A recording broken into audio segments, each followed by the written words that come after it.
और मरकज़ की तरफ से खुशखबरी है मरकज़ के मुलाजमीन को, सरकारी मुलाजमीन को और वजीफ़ायाब लोगों के लिए एक खुशखबरी है कि 3% जो है वो गिरानी अलाउंस बढ़ा जा सकता है। सरकार ने 3% इजाफा किया जा सकता है, सरकार की तरफ से कहा गया है। और ज़राए के मुताबिक 1 जनवरी 2022 से डीए में इजाफे की तजवीज़ है।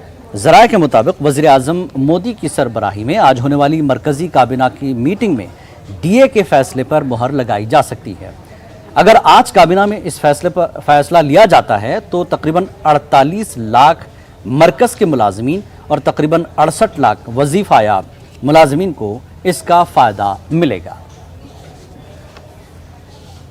और इस पूरे मामले पर बात करने के लिए विनीत हमारे साथ जुड़ चुके हैं। विनीत, सरकारी मुलाजमीन के लिए एक बड़ी खुशखबरी है, 3% का डीए और जो वजीफ़ायाब हैं उनको भी मिलेगा। तो एक नई सौगात सरकार की तरफ से, कितना सरकारी ख़जाने पर बोझ होगा और सरकार ने यह फैसला क्यों लिया है जबकि महंगाई उरूज पर है और लोग पेट्रोल महंगा खरीद रहे हैं? हाँ जी, निश्चित तौर पर मैं आपको बताना चाहूंगा कि आज केंद्रीय कैबिनेट का जो एजेंडा है उसमें महंगाई दर में बढ़ोतरी की बात जो है वो की गई है। मैं साफ तौर पर मैं आपको बताना चाहूंगा कि साल में जो 2 बार ऐसा होता है जब सरकार जो है वो रिव्यू करती है और जितना जरूरत होता है उसके अनुसार से केंद्रीय महंगाई का जो भत्ता है वो अपने सरकारी में कर्मचारियों को बढ़ोतरी करती है। और मैं आपको बताना चाहूंगा कि 2022 से 1 जनवरी से जो महंगाई भत्ते में बढ़ोतरी की जो बात थी वो ड्यू था।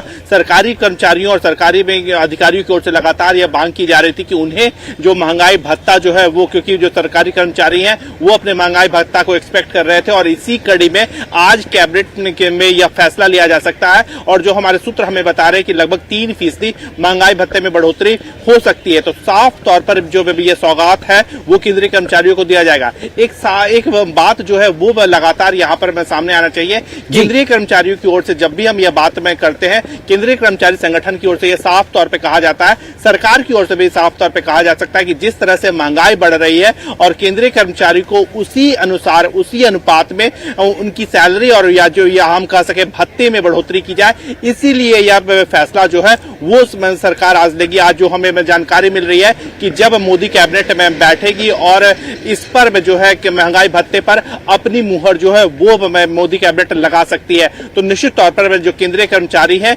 उनके लिए यह राहत की बात है, उनके लिए खुशखबरी की बात है कि उन्हें महंगाई भत्ता जो है वो मिलेगा। एक और बात यहाँ पर मैं आपको महत्वपूर्ण है वो जो बताना चाहूंगा कि ये जो महंगाई भत्ते की जो दर जो लागू होगी वो 1 जनवरी से ही लागू होगी। तो न सिर्फ उन्हें जो केंद्रीय कर्मचारी हैं उन्हें महंगाई भत्ता मिलेगा बल्कि इसका उन्हें एरियर भी मिलेगा। तो निश्चित तौर पर क्योंकि जनवरी, फरवरी और मार्च 3 महीने में का जो एरियर है वो भी उन्हें मिलेगा। तो साफ तौर पर केंद्रीय कर्मचारियों के लिए बड़ी खुशी की यह बात है, उनके लिए राहत की भी बात है। जी विनीत, बहुत बहुत शुक्रिया इस तफसीलात के लिए। तो बहरहाल सरकारी मुलाजमीन और वजीफ़ायाब मुलाजमीन के लिए 3% की राहत इस महंगाई में ज़रूर मिलेगी, लेकिन आम आदमी को महंगाई से अभी कोई राहत नहीं है। सरकार इस पर भी कोई फैसला करेगी। वक्त है छोटे से ब्रेक का, ब्रेक के बाद फिर हाजिर होंगे।